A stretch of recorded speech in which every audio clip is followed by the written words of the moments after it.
What, to the slave, is the 4th of July? A speech by Frederick Douglass, delivered on July 5th, 1852. Read aloud by Daniel Schwartz. Mr. President, friends, and fellow citizens, he who could address this audience without a quailing sensation has stronger nerves than I have. I do not remember ever to have appeared as a speaker before any assembly more shrinkingly, nor with greater distrust of my ability than I do this day. A feeling has crept over me, quite unfavorable to the exercise of my limited powers of speech. The task before me is one which requires much previous thought and study for its proper performance. I know that apologies of this sort are generally considered flat and unmeaning. I trust, however, that mine will not be so considered. Should I seem at ease, my appearance would much misrepresent me. The little experience I have had in addressing public meetings, in country schoolhouses, avails me nothing on the present occasion. The papers and placards say that I am to deliver a 4th of July oration. This certainly sounds large and out of the common way, for it is true that I have often had the privilege to speak in this beautiful hall and to address many who now honor me with their presence. But neither their familiar faces nor the perfect gauge I think I have of Corinthian Hall seems to free me from embarrassment. The fact is, ladies and gentlemen, the distance between this platform and the slave plantation from which I escaped is considerable, and the difficulties to be overcome in getting from the latter to the former are by no means slight. That I am here today is, to me, a matter of astonishment as well as of gratitude. You will not therefore be surprised if, in what I have to say, I evince no elaborate preparation, nor grace my speech with any high-sounding exordium. With little experience, and with less learning, I have been able to throw my thoughts hastily and imperfectly together, and, trusting to your patient and generous indulgence, I will proceed to lay them before you. This, for the purpose of this celebration, is the 4th of July. It is the birthday of your national independence and of your political freedom. This, to you, is what the Passover was to the emancipated people of God. It carries your minds back to the day and to the acts of your great deliverance and to the signs and to the wonders associated with that act and that day. This celebration also marks the beginning of another year of your national life and reminds you that the Republic of America is now 76 years old. I am glad, fellow citizens, that your nation is so young. 76 years, though a good old age for a man, is but a mere speck in the life of a nation. 70 years and 10 is the allotted time for individual men, but nations number their years by thousands. According to this fact, you are, even now, only in the beginning of your national career, still lingering in the period of childhood. I repeat, I am glad this is so. There is hope in the thought, and hope is much needed under the dark clouds which lower above the horizon. The eye of the reformer is met with angry flashes, portending disastrous times. But his heart may well beat lighter at the thought that America is young, and that she is still in the impressible stage of her existence. May he not hope that high lessons of wisdom, of justice, and of truth will yet give direction to her destiny. Were the nation older, the patriot's heart might be sadder, and the reformer's brow heavier.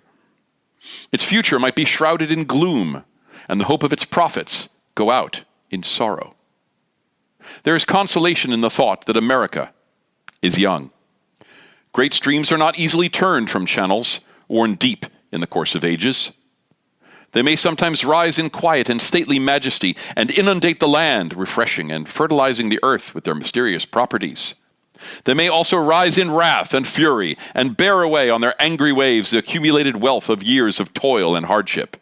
They, however, gradually flow back to the same old channel and flow on as serenely as ever.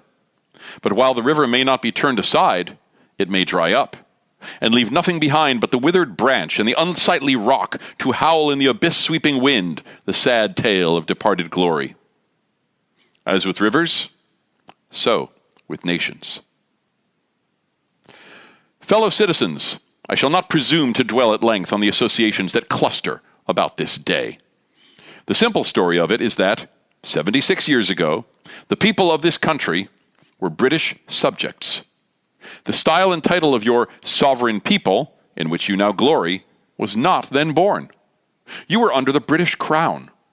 Your fathers esteemed the English government as the home government, and England as the fatherland. This home government, you know, although a considerable distance from your home, did, in the exercise of its parental prerogatives, impose upon its colonial children such restraints, burdens, and limitations as, in its mature judgment, it deemed wise, right, and proper. But your fathers, who had not adopted the fashionable idea of this day of the infallibility of government and the absolute character of its acts, presumed to differ from the home government in respect to the wisdom and the justice of some of those burdens and restraints. They went so far in their excitement as to pronounce the measures of government unjust, unreasonable, and oppressive, and altogether such as ought not to be quietly submitted to. I scarcely need say, fellow citizens, that my opinion of those measures fully accords with that of your fathers. Such a declaration of agreement on my part would not be worth much to anybody. It would certainly prove nothing as to what part I might have taken had I lived during the great controversy of 1776. To say now that America was right and England wrong is exceedingly easy. Everybody can say it. The dastard, not less than the noble brave, can flippantly descant on the tyranny of England toward the American colonies. It is fashionable to do so. But there was a time when to pronounce against England and in favor of the cause of the colonies tried men's souls. They who did so were accounted in their day plotters of mischief, agitators and rebels, dangerous men. To side with the right against the wrong, with the weak against the strong, and with the oppressed against the oppressor. Here lies the merit, and the one which, of all others, seems unfashionable in our day. The cause of liberty may be stabbed by the men who glory in the deeds of your fathers. But to proceed. Feeling themselves harshly and unjustly treated by the home government, your fathers, like men of honesty and men of spirit, earnestly sought redress. They petitioned and remonstrated. They did so in a decorous, respectful, and loyal manner. Their conduct was wholly unexceptionable. This, however, did not answer the purpose. They saw themselves treated with sovereign indifference, coldness, and scorn. Yet they persevered. They were not the men to look back. As the sheet anchor takes a firmer hold when the ship is tossed by the storm, so did the cause of your fathers grow stronger, as it breasted the chilling blasts of kingly displeasure. The greatest and best of British statesmen admitted its justice, and the loftiest eloquence of the British Senate came to its support. But with that blindness which seems to be the unvarying characteristic of tyrants, since Pharaoh and his hosts were drowned in the Red Sea, the British government persisted in the exactions complained of. The madness of this course, we believe, is admitted now even by England, but we fear the lesson is wholly lost on our present rulers. Oppression makes a wise man mad. Your fathers were wise men, and if they did not go mad, they became restive under this treatment. They felt themselves the victims of grievous wrongs, wholly incurable in their colonial capacity. With brave men, there is always a remedy for oppression. Just here, the idea of a total separation of the colonies from the crown was born. It was a startling idea, much more so than we, at this distance of time, regard it. The timid and the prudent, as has been intimated, of that day were, of course, shocked and alarmed by it. Such people lived then, had lived before, and will probably ever have a place on this planet. And their course in respect to any great change, no matter how great the good to be attained or the wrong to be redressed by it, may be calculated with as much precision as can be the course of the stars. They hate all changes. But silver, gold, and copper change, of this sort of change, they're always strongly in favor. These people were called Tories in the days of your fathers, and the appellation, probably, conveyed the same idea that is meant by a more modern, though somewhat less euphonious term, which we often find in our papers, applied to some of our old politicians. Their opposition to the then dangerous thought was earnest and powerful, but amid all their terror and affrighted vociferations against it, the alarming and revolutionary idea moved on, and the country with it. On the 2nd of July, 1776, the old Continental Congress, to the dismay of the lovers of ease and the worshippers of property, clothed that dreadful idea with all the authority of national sanction. They did so in the form of a resolution, and as we seldom hit upon resolutions drawn up in our day, whose transparency is at all equal to this, it may refresh your minds and help my story if I read it. Resolved, that these united colonies are, and of right ought to be, independent states, that they are absolved from all allegiance to the British Crown, and that all political connection between them and the state of Great Britain is, and ought to be, dissolved. Citizens, your fathers made good that resolution. They succeeded, and today you reap the fruits of their success. The freedom gained is yours, and you therefore may properly celebrate this anniversary. The 4th of July is the first great fact in your nation's history, the very ring bolt in the chain of your yet undeveloped destiny. Pride and patriotism, not less than gratitude, prompt you to celebrate and to hold it in perpetual remembrance. I have said that the Declaration of Independence is the ring bolt to the chain of your nation's destiny. So indeed I regard it. The principles contained in that instrument are saving principles. Stand by those principles. Be true to them on all occasions, in all places, against all foes, and at whatever cost. From the round top of your ship of state, dark and threatening clouds may be seen. Heavy billows, like mountains in the distance, disclose to the leeward huge forms of flinty rocks. That bolt drawn, that chain broken, and all is lost. Cling to this day. Cling to it, and to its principles, with the grasp of a storm-tossed mariner to a spar at midnight. The coming into being of a nation, in any circumstances, is an interesting event. But besides general considerations, there are peculiar circumstances which make the advent of this republic an event of special attractiveness. The whole scene, as I look back to it, was simple, dignified, and sublime. The population of the country, at the time, stood at the insignificant number of 3 millions. The country was poor in the munitions of war. The population was weak and scattered, and the country a wilderness unsubdued. There were then no means of concert and combination, such as exist now. Neither steam nor lightning had then been reduced to order and discipline. From the Potomac to the Delaware was a journey of many days. Under these and innumerable other disadvantages, your fathers declared for liberty and independence, and triumphed. Fellow citizens, I am not wanting in respect for the fathers of this republic. The signers of the Declaration of Independence were brave men. They were great men, too, great enough to give fame to a great age. It does not often happen to a nation to raise at one time such a number of truly great men. The point from which I am compelled to view them is not certainly the most favorable, and yet I cannot contemplate their great deeds with less than admiration. They were statesmen, patriots, and heroes, and for the good they did and the principles they contended for, I will unite with you to honor their memory. They loved their country better than their own private interests. And though this is not the highest form of human excellence, all will concede that it is a rare virtue, and then when it is exhibited, it ought to command respect. He who will intelligently lay down his life for his country is a man whom it is not in human nature to despise. Your fathers staked their lives, their fortunes, and their sacred honor on the cause of their country. In their admiration of liberty, they lost sight of all other interests. They were peace men, but they preferred revolution to peaceful submission to bondage. They were quiet men, but they did not shrink from agitating against oppression. They showed forbearance, but that they knew its limits. They believed in order, but not in the order of tyranny. With them, nothing was settled that was not right. With them, justice, liberty, and humanity were final, not slavery and oppression. You may well cherish the memory of such men. They were great in their day and generation.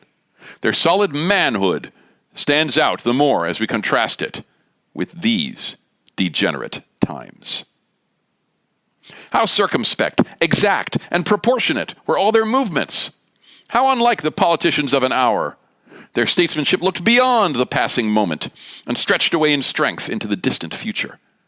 They seized upon eternal principles and set a glorious example in their defense. Mark them! Fully appreciating the hardship to be encountered, firmly believing in the right of their cause, honorably inviting the scrutiny of an onlooking world, reverently appealing to heaven to attest their sincerity, soundly comprehending the solemn responsibility they were about to assume, wisely measuring the terrible odds against them. Your fathers, the fathers of this republic, did, most deliberately, under the inspiration of a glorious patriotism, and with sublime faith in the great principles of justice and freedom, lay deep the cornerstone of the national superstructure, which has risen and still rises in grandeur around you. Of this fundamental work, this day is the anniversary. Our eyes are met with demonstrations of joyous enthusiasm. Banners and pennants wave exultingly on the breeze. The din of business, too, is hushed. Even Mammon seems to have quitted his grasp on this day. The ear-piercing fife and the stirring drum unite their accents with the ascending peal of 1,000 church bells. Prayers are made, hymns are sung, and sermons are preached in honor of this day. While the great martial tramp of a great and multitudinous nation, echoed back by all the hills, valleys, and mountains of a vast continent, bespeak the occasion, one of thrilling and universal interest, a nation's jubilee. Friends and citizens, I need not enter further into the causes which led to this anniversary. Many of you understand them better than I do. You could instruct me in regard to them. That is a branch of knowledge in which you feel, perhaps, a much deeper interest than your speaker. The causes which led to the separation of the colonies from the British Crown have never lacked for a tongue. They've all been taught in your common schools, narrated at your firesides, unfolded from your pulpits, and thundered from your legislative halls, and are as familiar to you as household words. They form the staple of your national poetry and eloquence. I remember also that, as a people, Americans are remarkably familiar with all facts which make in their own favor. This is esteemed by some as a national trait, perhaps a national weakness. It is a fact that whatever makes for the wealth or for the reputation of Americans and can be had for cheap will be found by Americans. I shall not be charged with slandering Americans if I say I think the American side of any question may be safely left in American hands. I leave, therefore, the great deeds of your fathers to other gentlemen whose claim to have been regularly descended will be less likely to be disputed than mine. My business, if I have any here today, is with the present. The accepted time with God and his cause is the ever-living now. Trust no future, however pleasant. Let the dead past bury its dead. Act in the living present, heart within, and God overhead. We have to do with the past only as we can make it useful to the present and to the future. To all inspiring motives, to noble deeds which can be gained from the past, we are welcome. But now is the time, the important time. Your fathers have lived, died, and have done their work, and have done much of it well. You live and must die, and you must do your work. You have no right to enjoy a child's share in the labor of your fathers, unless your children are to be blessed by your labors. You have no right to wear out and waste the hard-earned fame of your fathers to cover your indolence. Sidney Smith tells us that men seldom eulogize the wisdom and virtues of their fathers, but to excuse some folly or wickedness of their own. This truth is not a doubtful one. There are illustrations of it near and remote, ancient and modern.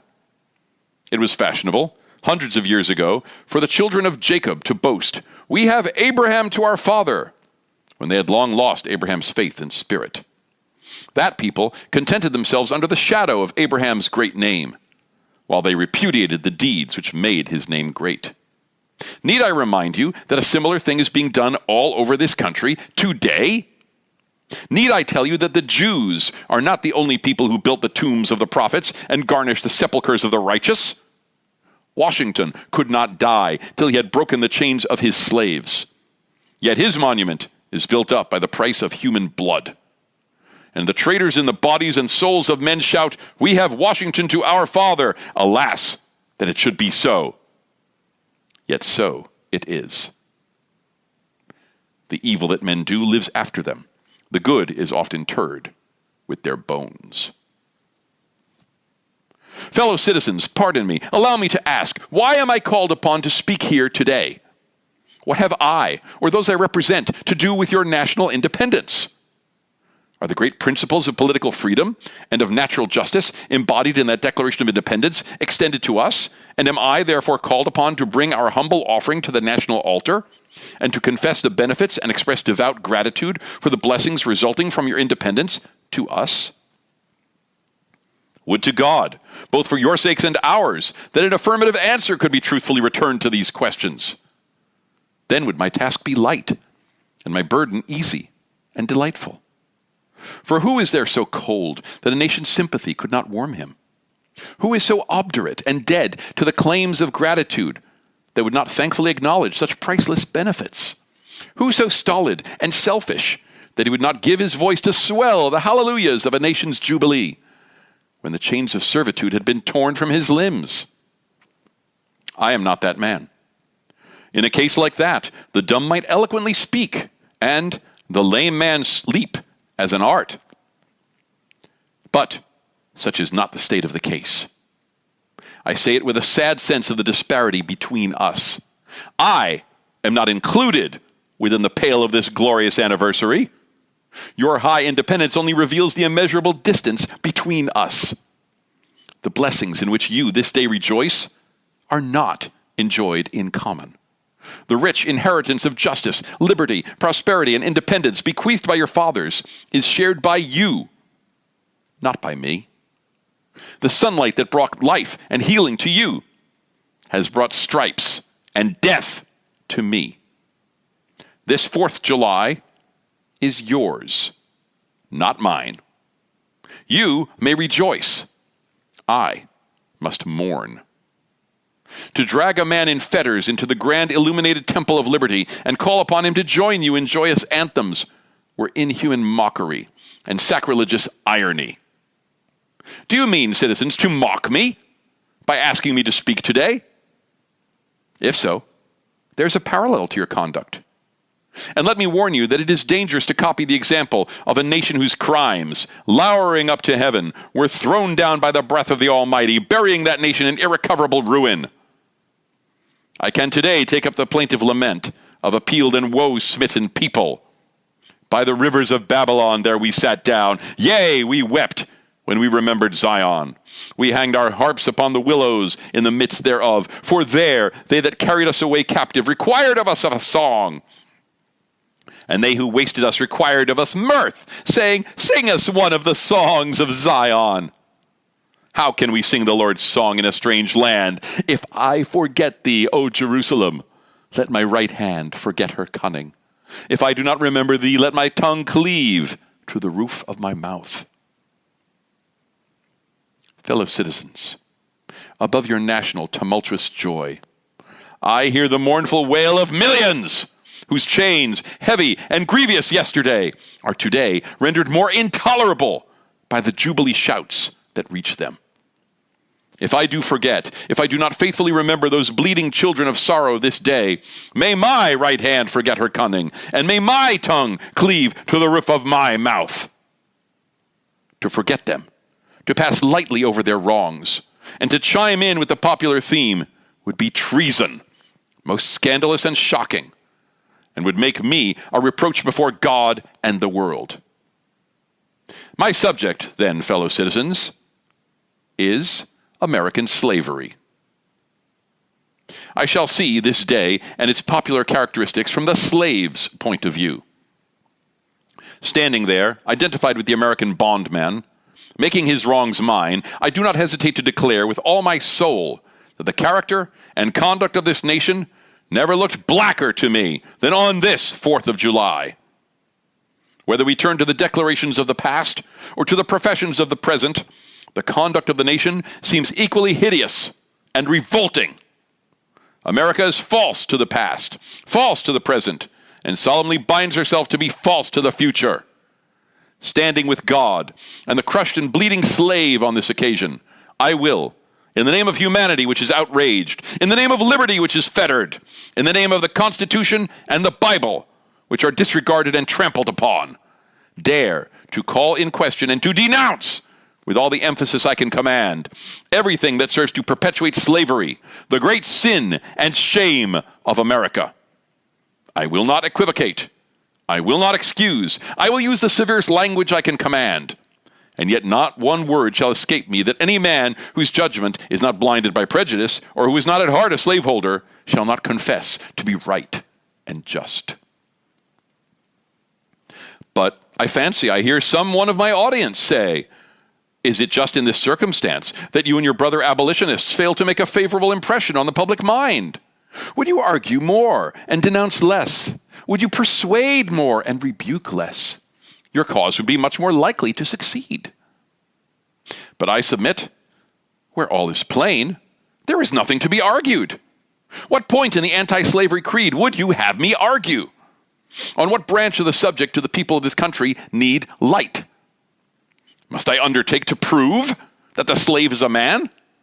That point is conceded already. Nobody doubts it. The slaveholders themselves acknowledge it in the enactment of laws for their government. They acknowledge it when they punish disobedience on the part of the slave. There are 72 crimes in the state of Virginia which, if committed by a black man, no matter how ignorant he be, subject him to the punishment of death, while only 2 of the same crimes will subject a white man to the like punishment.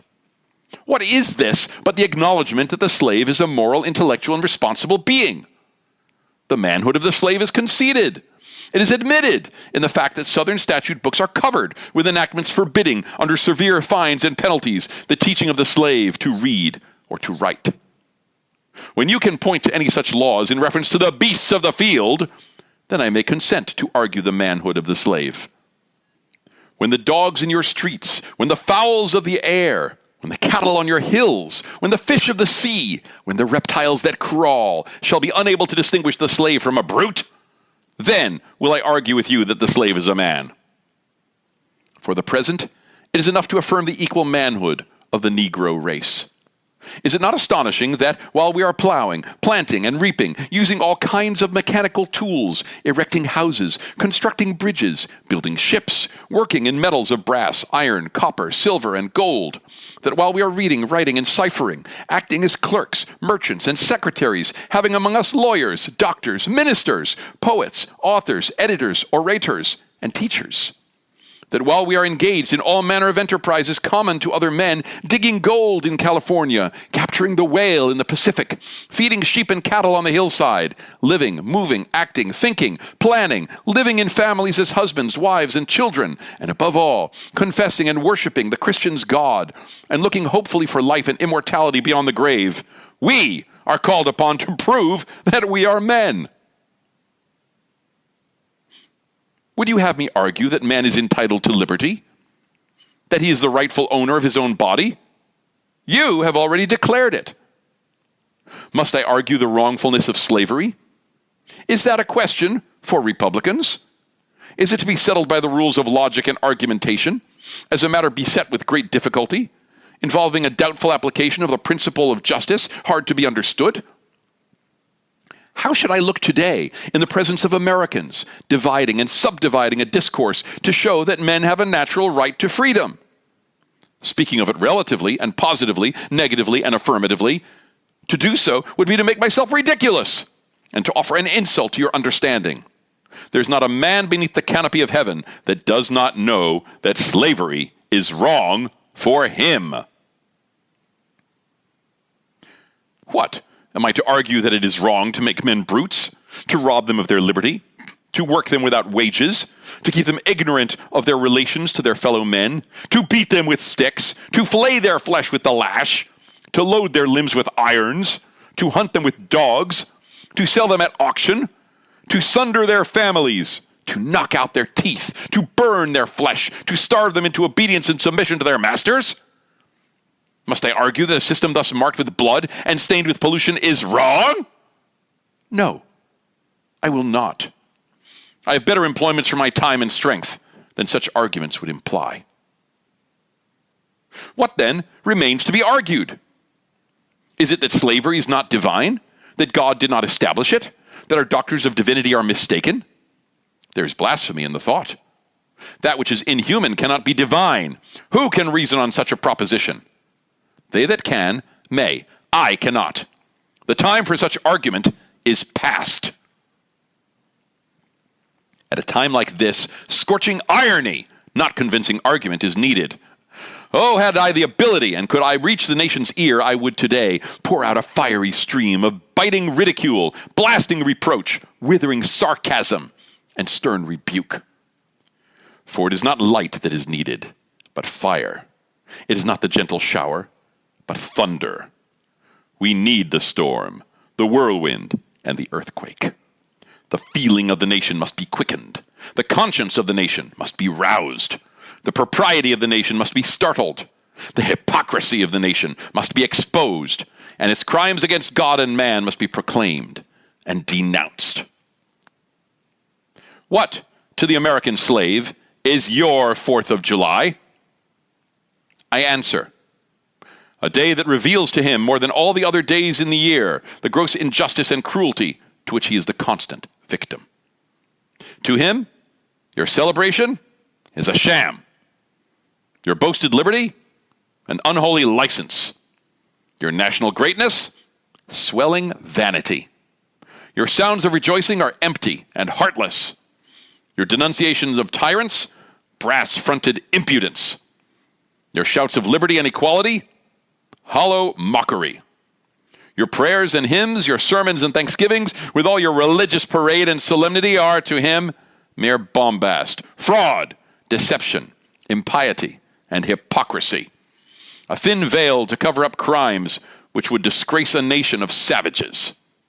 There's not a nation on the earth guilty of practices more shocking and bloody than are the people of these United States at this very hour. Go where you may, search where you will, roam through all the monarchies and despotisms of the old world, travel through South America, search out every abuse, and when you have found the last, lay your facts by the side of the everyday practices of this nation, and you will say with me that for revolting barbarity and shameless hypocrisy, America reigns without a rival. Take the American slave trade, which, we are told by the papers, is especially prosperous just now. Ex-Senator Benton tells us that the price of men was never higher than now. He mentions the fact to show that slavery is in no danger. This trade is one of the peculiarities of American institutions. It is carried on in all the large towns and cities in one half of this confederacy, and millions are pocketed every year by dealers in this horrid traffic. In several states, this trade is a chief source of wealth. It is called, in contradistinction to the foreign slave trade, the internal slave trade. It is probably called so, too, in order to divert from it the horror with which the foreign slave trade is contemplated. That trade has long since been denounced by this government as piracy. It has been denounced with burning words from the high places of the nation as an execrable traffic. To arrest it, to put an end to it, this nation keeps a squadron at immense cost on the coast of Africa. Everywhere in this country, it is safe to speak of this foreign slave trade as a most inhuman traffic, opposed alike to the laws of God and of man. The duty to extirpate and destroy it is admitted even by our doctors of divinity.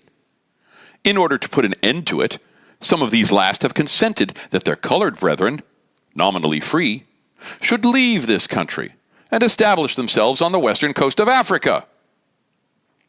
It is, however, a notable fact that while so much execration is poured out by Americans upon those engaged in the foreign slave trade, the men engaged in the slave trade between the states pass without condemnation, and their business is deemed honorable. Behold the practical operation of this internal slave trade, the American slave trade, sustained by American politics and American religion. Here you will see men and women reared like swine for the market. You know what is a swine drover. I will show you a man drover. They inhabit all our southern states. They perambulate the country and crowd the highways of the nation with droves of human stock. You will see one of these human flesh jobbers, armed with pistol, whip, and bowie knife, driving a company of 100 men, women, and children from the Potomac to the slave market at New Orleans. These wretched people are to be sold singly or in lots to suit purchasers. They are food for the cotton field and the deadly sugar mill. Mark the sad procession as it moves wearily along, and the inhuman wretch who drives them. Hear his savage yells and his blood-chilling oaths as he hurries on his affrighted captives. There, see the old man with locks thinned and gray. Cast one glance, if you please, upon that young mother, whose shoulders are bare to the scorching sun, her briny tears falling on the brow of the babe in her arms. See, too, that girl of 13, weeping, yes, weeping, as she thinks of the mother from whom she has been torn. The drove moves tardily. Heat and sorrow have nearly consumed their strength. Suddenly, you hear a quick snap, like the discharge of a rifle. The fetters clank, and the chain rattles simultaneously. Your ears are saluted with a scream that seems to have torn its way to the center of your soul. The crack you heard was the sound of the slave whip. The scream you heard was from the woman you saw with the babe. Her speed had faltered under the weight of her child in her chains. That gash on her shoulder tells her to move on. Follow the drove to New Orleans. Attend to the auction. See men examined like horses. See the forms of women rudely and brutally exposed to the shocking gaze of American slave buyers. See this drove sold and separated forever. And never forget the deep, sad sobs that arose from that scattered multitude. Tell me, citizens, where under the sun you can witness a spectacle more fiendish and shocking? Yet this is but a glance at the American slave trade as it exists at this moment in the ruling parts of the United States. I was born amid such sights and scenes. To me, the American slave trade is a terrible reality. When a child, my soul was often pierced with a sense of its horrors. I lived on Philpott Street, Fells Point, Baltimore, and have watched from the wharves the slave ships in the basin, anchored from the shore, with their cargoes of human flesh, waiting for favorable winds to waft them down the Chesapeake. There was, at that time, a grand slave mart kept at the head of Pratt Street by Austin Woodfolk. His agents were sent into every town and county in Maryland, announcing their arrival through the papers and on flaming handbills headed, "Cash for Negroes." These men were generally well-dressed men and very captivating in their manners, ever ready to drink, to treat, and to gamble. The fate of many a slave has depended upon the turn of a single card, and many a child has been snatched from the arms of its mother by bargains arranged in a state of brutal drunkenness. The fleshmongers gather up their victims by dozens and drive them, chained, to the General Depot at Baltimore. When a sufficient number have been collected here, a ship is chartered for the purpose of conveying the forlorn crew to Mobile or to New Orleans. From the slave prison to the ship, they're usually driven in the darkness of night. For, since the anti-slavery agitation, a certain caution is observed. In the deep, still darkness of midnight, I've been often aroused by the dead, heavy footsteps and the piteous cries of the chained gangs that passed our door. The anguish of my boyish heart was intense, and I was often consoled when speaking to my mistress in the morning to hear her say that the custom was very wicked, that she hated to hear the rattle of the chains and the heart-rending cries. I was glad to find one who sympathized with me in my horror. Fellow citizens, this murderous traffic is today in active operation in this boasted republic.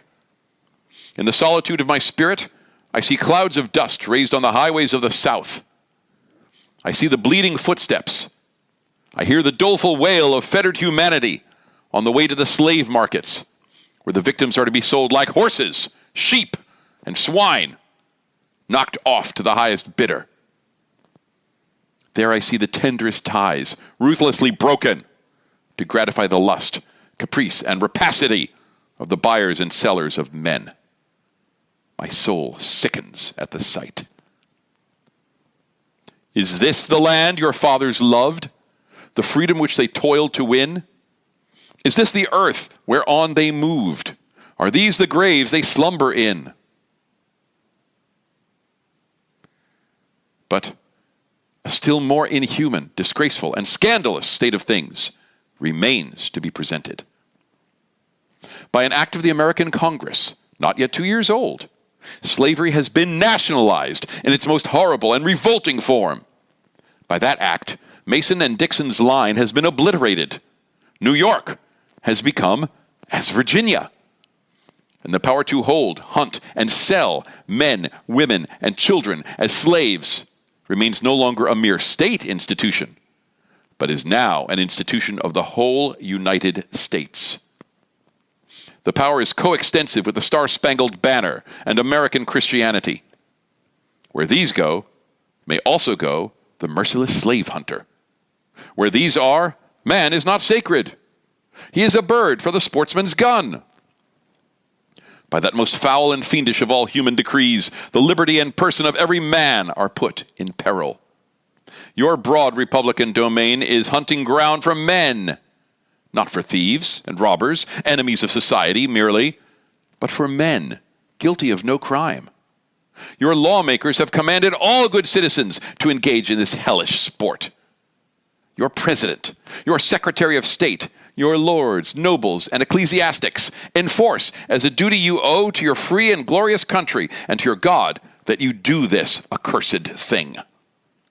Not fewer than 40 Americans have, within the past 2 years, been hunted down and, without a moment's warning, hurried away in chains and consigned to slavery and excruciating torture. Some of these have had wives and children, dependent on them for bread. But of this no account was made. The right of the hunter to his prey stands superior to the right of marriage, and to all rights in this republic, the rights of God included. For black men, there are neither law, justice, humanity, nor religion. The fugitive slave law makes mercy to them a crime and bribes the judge who tries them. An American judge gets $10 for every victim he consigns to slavery, and $5 when he fails to do so. The oath of any two villains is sufficient under this hell-black enactment to send the most pious and exemplary black man into the remorseless jaws of slavery. His own testimony is nothing. He can bring no witnesses for himself. The minister of American justice is bound by the law to hear but one side, and that side is the side of the oppressor. Let this damning fact be perpetually told. Let it be thundered around the world that in tyrant-killing, king-hating, people-loving, democratic, Christian America, the seats of justice are filled with judges who hold their offices under open and palpable bribes, and are bound in deciding, in the case of a man's liberty, hear only his accusers. In glaring violation of justice, in shameless disregard of the forms of administering law, in cunning arrangement to entrap the defenseless, and in diabolical intent, this fugitive slave law stands alone in the annals of tyrannical legislation. I doubt if there be another nation on the globe having the brass and the baseness to put such a law on the statute book. If any man in this assembly thinks differently from me in this matter, and feels able to disprove my statements, I will gladly confront him at any suitable time and place he may select. I take this law to be one of the grossest infringements of Christian liberty, and, If the churches and ministers of our country were not stupidly blind or most wickedly indifferent, they too would so regard it. At the very moment that they are thanking God for the enjoyment of civil and religious liberty and for the right to worship God according to the dictates of their own consciences, they are utterly silent in respect to a law which robs religion of its chief significance and makes it utterly worthless to a world lying in wickedness. Did this law concern the mint, anise, and cumin, abridge the right to sing psalms, to partake of the sacrament, or to engage in any of the ceremonies of religion? They would be smitten by the thunder of 1,000 pulpits. A general shout would go up from the church, demanding repeal, repeal, instant repeal. And it would go hard with that politician who presumed to solicit the votes of the people without inscribing this motto on his banner. Further, if this demand were not complied with, another Scotland would be added to the history of religious liberty, and the stern old Covenanters would be thrown into the shade. A John Knox would be seen at every church door and heard from every pulpit, and Fillmore would have no more quarter than was shown by Knox to the beautiful but treacherous Queen Mary of Scotland. The fact that the church of our country, with fractional exceptions, does not esteem the fugitive slave law as a declaration of war against religious liberty implies that the church regards religion simply as a form of worship, an empty ceremony, and not a vital principle requiring active benevolence, justice, love, and goodwill towards man. It esteems sacrifice above mercy, psalm singing above right doing, solemn meetings above practical righteousness.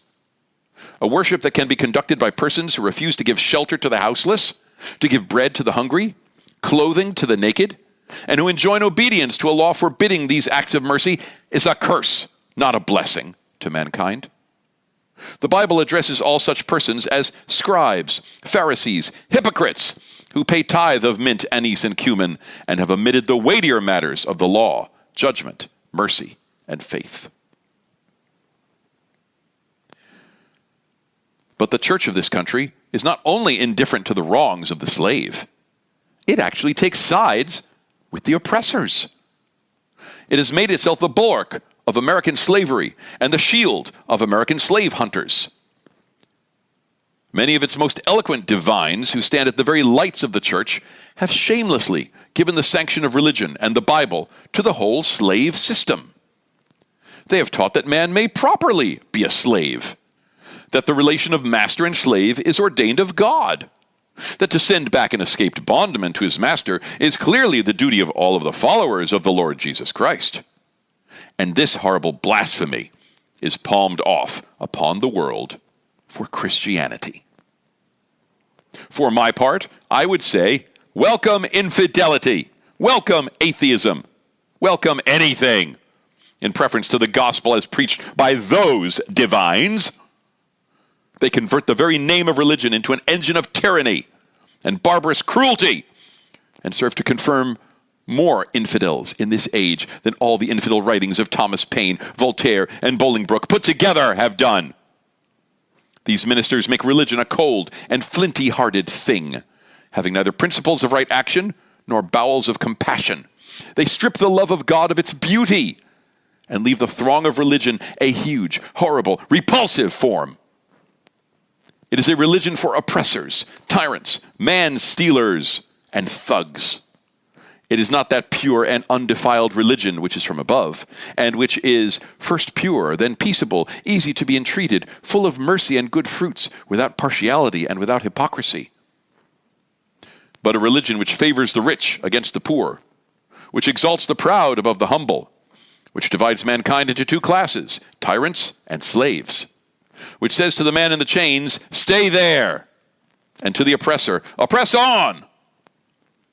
It is a religion which may be professed and enjoyed by all the robbers and enslavers of mankind. It makes God a respecter of persons, denies his fatherhood of the race, and tramples in the dust the great truth of the brotherhood of man. All this we affirm to be true of the popular church and the popular worship of our land and nation, a religion, a church, and a worship which, on the authority of inspired wisdom, we pronounce to be an abomination in the sight of God.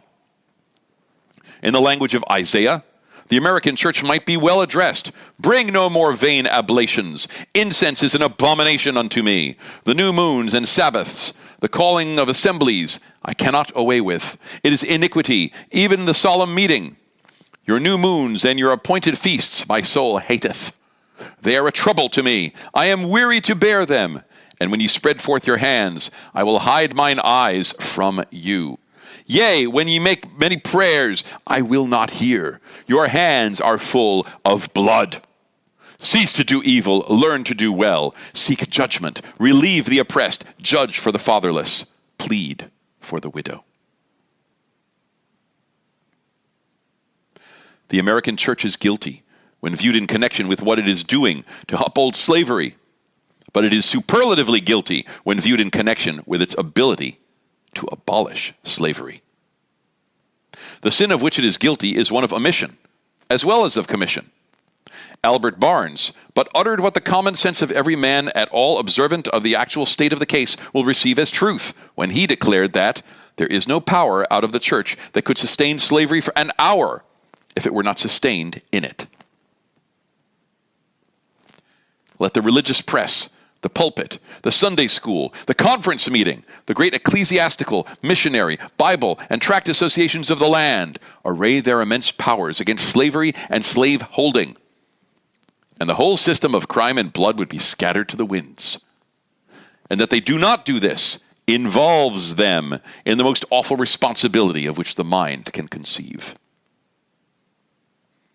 In prosecuting the anti-slavery enterprise, we have been asked to spare the church, to spare the ministry. But how, we ask, could such a thing be done? We are met on the threshold of our efforts for the redemption of the slave by the church and ministry of the country in battle arrayed against us, and we are compelled to fight or flee. From what quarter, I beg to know, has proceeded a fire so deadly upon our ranks during the last 2 years as from the northern pulpit? As the champions of oppressors, the chosen men of American theology have appeared, men honored for their so-called piety and their real learning. The Lords of Buffalo, the Springs of New York, the Lathrops of Auburn, the Coxes and Spencers of Brooklyn, the Canets and Sharps of Boston, the Deweys of Washington, and other great religious lights of the land have, in utter denial of the authority of him by whom they profess to be called to the ministry, deliberately taught us, against the example of the Hebrews and against the remonstrance of the apostles, that they teach that we ought to obey man's law before the law of God.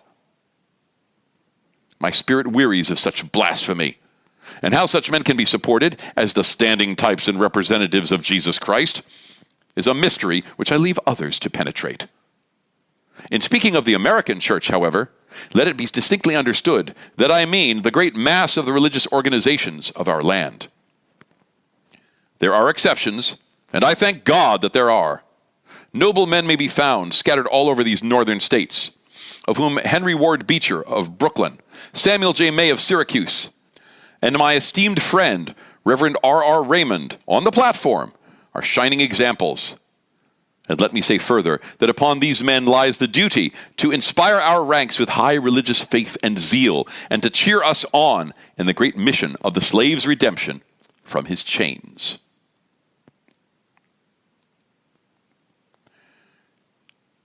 One is struck with the difference between the attitude of the American church toward the anti-slavery movement and that occupied by the churches in England toward a similar movement in that country.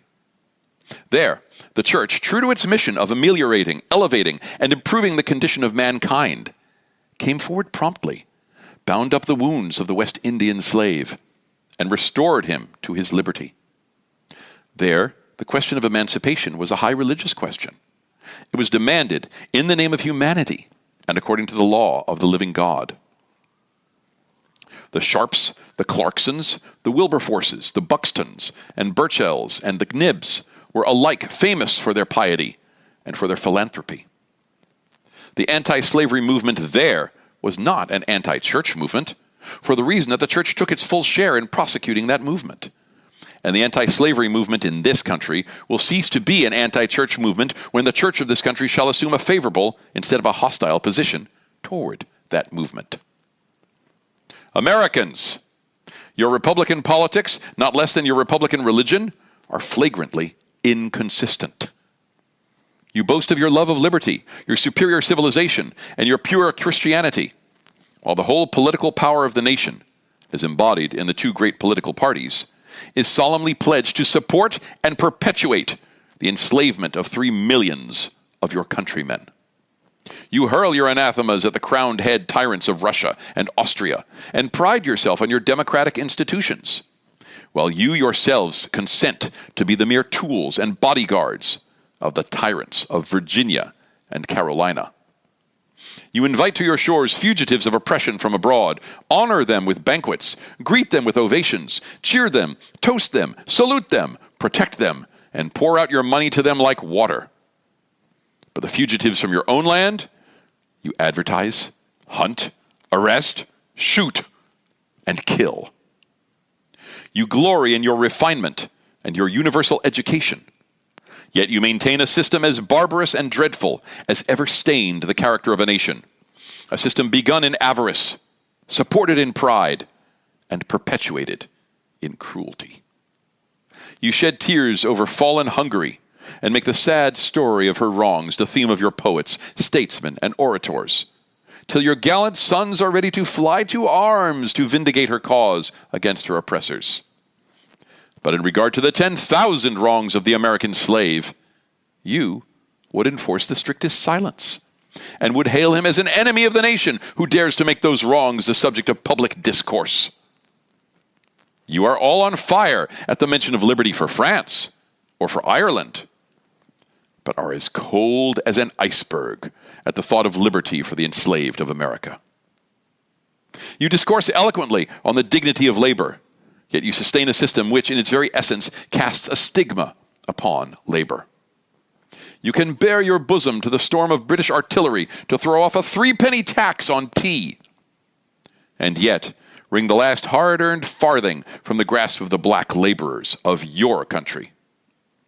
You profess to believe that of one blood God made all nations of men to dwell on the face of the earth, and hath commanded all men everywhere to love one another. Yet you notoriously hate, and glory in your hatred, all men whose skins are not colored like your own. You declare before the world, and are understood by the world to declare, that you hold these truths to be self-evident, that all men are created equal, and are endowed by their Creator with certain inalienable rights, and that among these are life, liberty, and the pursuit of happiness. And yet you hold securely in a bondage which, according to your own Thomas Jefferson, is worse than ages of that which your fathers rose in rebellion to oppose, a 7th part of the inhabitants of your country.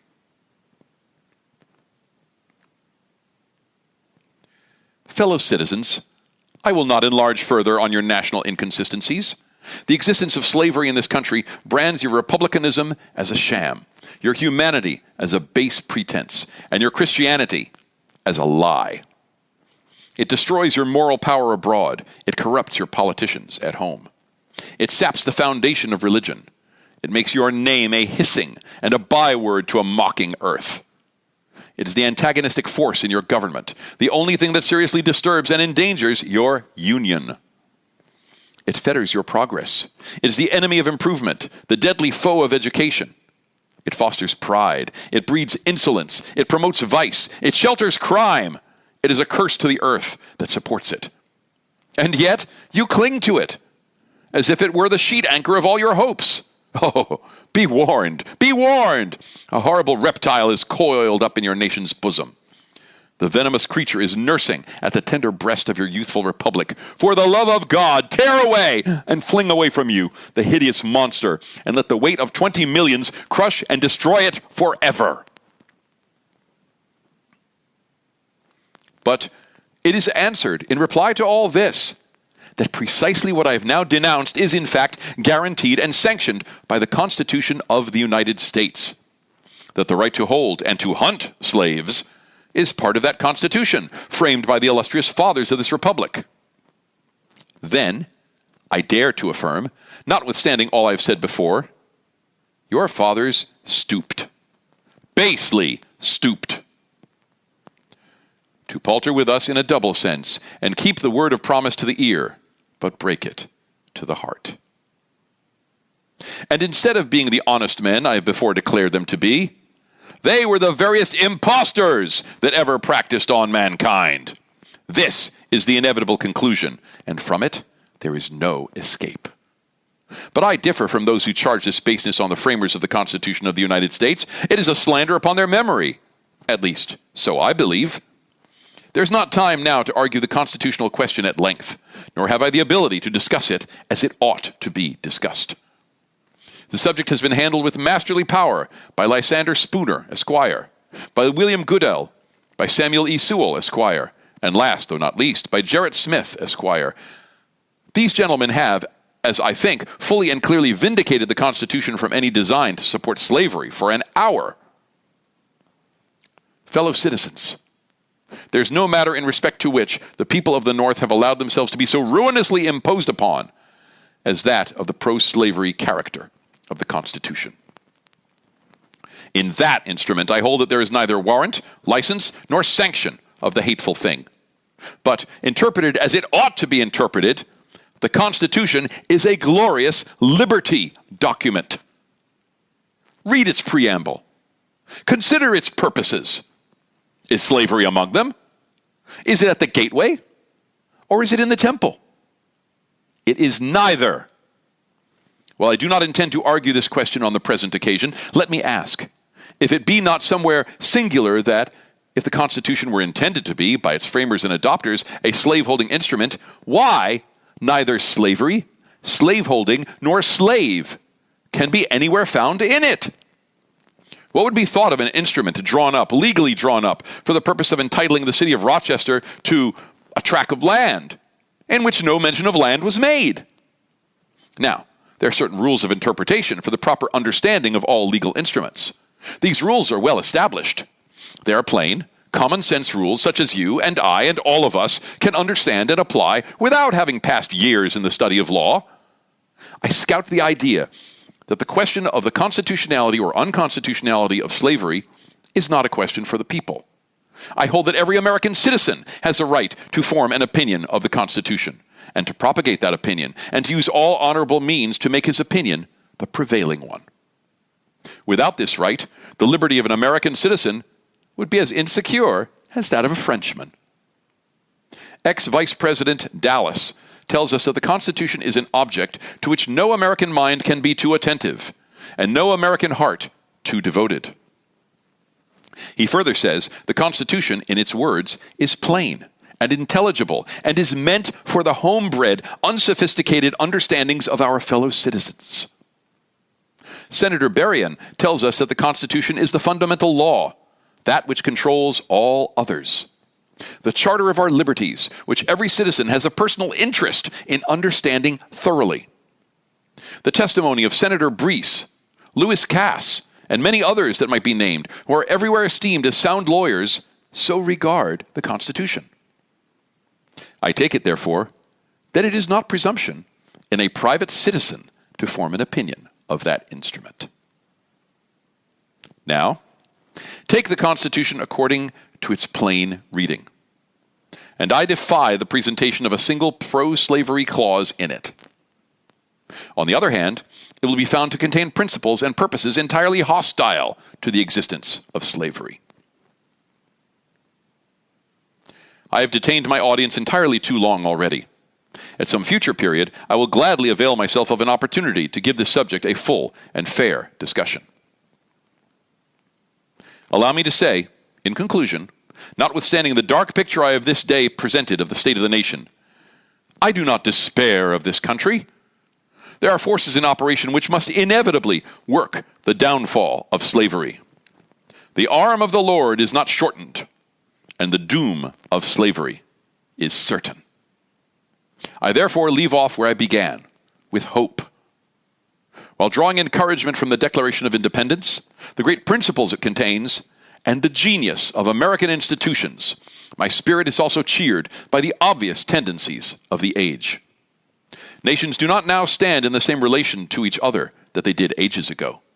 No nation can now shut itself up from the surrounding world and trot round in the same old path of its fathers without interference. The time was when such could be done. Long-established customs of hurtful character could formally fence themselves in and do their evil work with social impunity. Knowledge was then confined and enjoyed by the privileged few, and the multitude walked on in mental darkness. But a change has now come over the affairs of mankind.